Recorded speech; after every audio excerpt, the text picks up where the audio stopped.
Olha só, por exemplo, o que está acontecendo entre Rússia e Ucrânia. Soldados norte-coreanos lutando ao lado de russos. Isso era impensável há 2, 3, 4 anos atrás. Eles estão lutando junto principalmente, sabe para quê, Betete? Para obter conhecimento direto no campo de batalha das armas e estratégias do Ocidente. Porque a pior coisa que pode acontecer é o seu inimigo te conhecer completamente. Uma coisa é você, num jogo, blefar.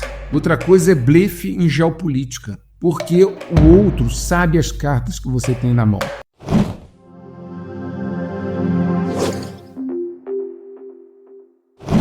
Então, o que nós estamos vendo paulatinamente? Né? É uma ajuda, um intercâmbio maior, não é porque são amigos, não, eu volto a dizer isso.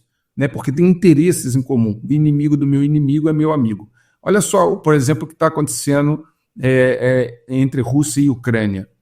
Soldados norte-coreanos lutando ao lado de russos. Isso era impensável há 2, 3, 4 anos atrás. E eu não duvidaria se tivessem lá também alguns chineses ajudando de alguma forma. Tá certo? Eles estão lutando junto principalmente, sabe para quê, Betete? Para obter conhecimento direto no campo de batalha das armas e estratégias do Ocidente. Porque hoje, quem mais conhece o Ocidente em termos de combate é a Rússia. Porque foi ela que, ao longo da guerra com a Ucrânia, né, lutou contra armas ocidentais, como os tanques Abrams, ou Leopard, ou os mísseis, os HIMARS. Então, hoje, os russos conhecem muito os equipamentos da OTAN, porque pegaram vários, destruíram vários, estão fazendo reengenharia em vários outros, conhecem as estratégias, conhecem a logística, conhecem a inteligência. Então, os russos adquiriram um conhecimento muito grande. E norte-coreanos, chineses e iranianos estão, digamos assim, recebendo deles um repasse dessa experiência. Isso é muito ruim para nós, entendeu? Isso é muito ruim porque a pior coisa que pode acontecer é dentro de uma estratégia militar, é o seu inimigo te conhecer completamente. Veja bem, vou dar um exemplo que eu coloquei lá em detalhes no 147. Quando começou a guerra da Ucrânia, os russos estavam totalmente despreparados. A invasão inicial deles na Ucrânia foi um desastre. Um desastre, assim, entraram pelo norte, a logística, os tanques não andaram, foi um desastre. Muito bem, à medida que depois eles recuaram e vieram pelo leste, eles seguiram exatamente um modus operandi muito comum dos russos. Aconteceu com Napoleão, aconteceu com Hitler. Eles vão muito mal no início, aí eles recuam, reagrupam, se estudam uma nova estratégia e voltam com ímpeto total. Né? Tanto que eles expulsaram Napoleão e levaram Hitler até Berlim. Foram os primeiros a chegar em Berlim, né? Antes dos aliados, inclusive. O mesmo está acontecendo agora. Eles tomaram um revés na entrada na Ucrânia, um revés vergonhoso. Depois recuaram, reagruparam, refizeram a estratégia e hoje eles estão, digamos assim, na iniciativa.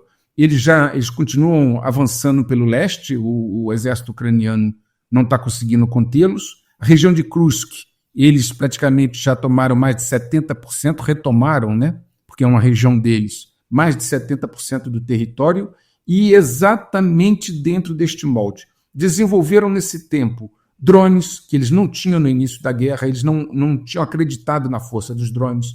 Desenvolveram mísseis hipersônicos muito mais sofisticados, planadores, né? E desenvolveram agora uma mistura de míssil, que é o Soulist, com drone. Estão desenvolvendo armas adaptadas ao combate contra as forças da OTAN. E isso era o pior que poderia acontecer, porque se um dia alguém na sua cabeça, né, insana, pensou em invadir ou entrar em guerra com a Rússia, era melhor ter feito quando eles não estavam preparados. E agora eu estou lembrando de um comentário seu, quando o Donald Trump assumiu, né, e falou que ia acabar com a guerra em 24 horas, né? E até agora nada, né? Eu coloco isso também no 147, o seguinte, olha só.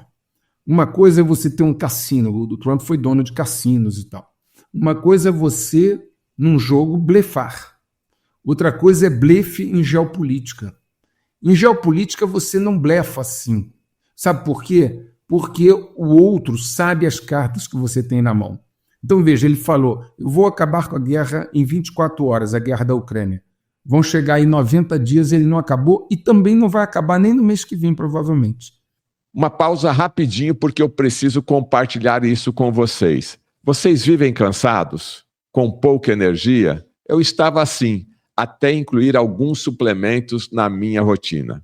A coenzima Q10 e a creatina, por exemplo, me deram um gás, uma energia absurda.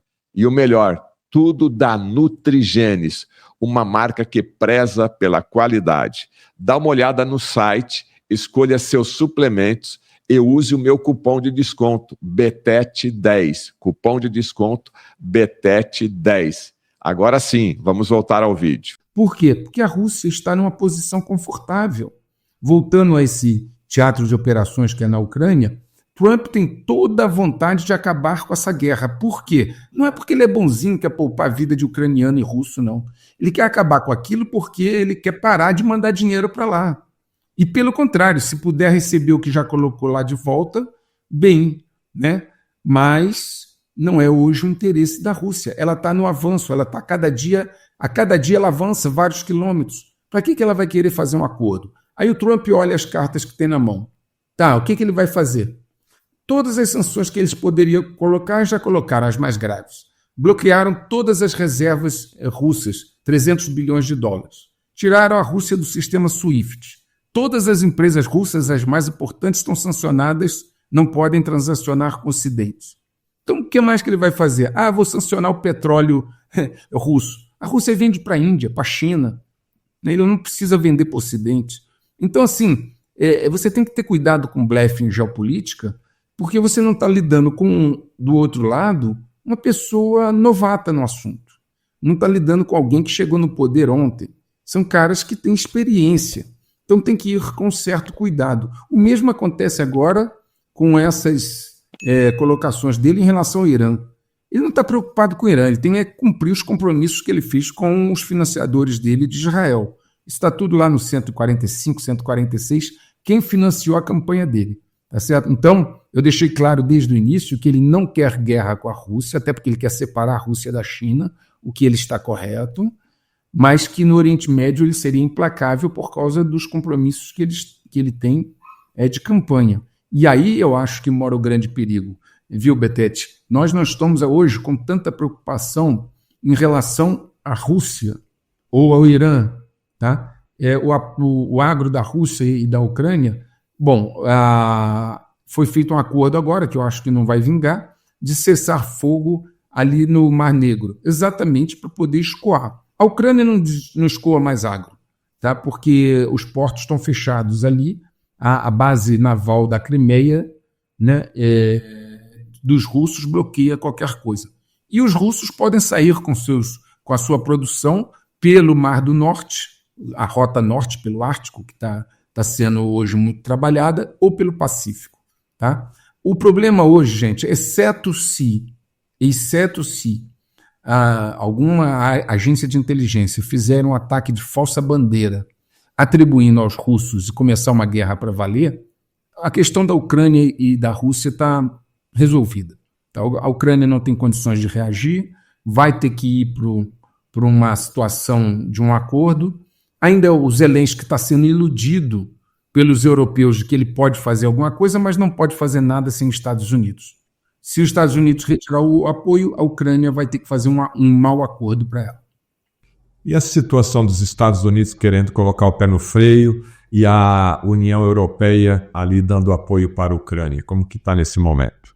Obrigado por ter assistido esse corte. Agora, a entrevista completa é imperdível. Clique aqui e assista a entrevista completa. Pare de sofrer com inflamações. Adquira hoje mesmo a cúrcuma no site da Nutrigenes.